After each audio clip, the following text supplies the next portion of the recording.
აფხაზეთის ავტონომიური რესპუბლიკის მთავრობის წევრების შეხვედრები დევნილ მოსახლეობასთან გრძელდება. აღნიშნული დავალება მინისტრთა კაბინეტმა ორშაბათს მთავრობის თავმჯდომარის ლევან გალობლიშვილისგან მიიღო. მორიგი შეხვედრა თბილისში, ბელიაშვილის ქუჩაზე, კომპაქტურ ჩასახლებაში გაიმართა, სადაც მინისტრებმა დელეგატებთან ერთად დევნილი მოსახლეობის საჭიროებების შესახებ ინფორმაციები მოისმინეს. მთავრობის წევრებმა დეტალურად გააცნეს სამინისტროში მოქმედი პროგრამები და სერვისები დროებით იძულებით გადაადგილებულ მოსახლეობას.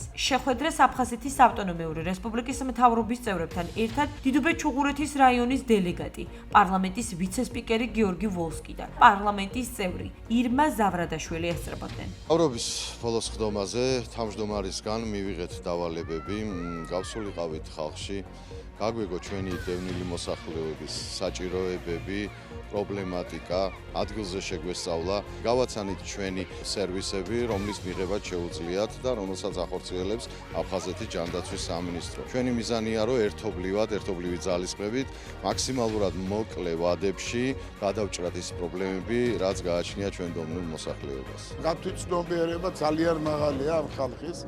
რეალურად კარგად აანალიზებენ რა სიტუაცია, რა გამოწვევებია, რა საფრთხეებია. შეკითხვები ძალიან ბევრია, მაგრამ სოციალური პროგრამები, რომელიც წარმოადგენდა მთავრობამ, ამათვის ყველაფერი ცნობილია.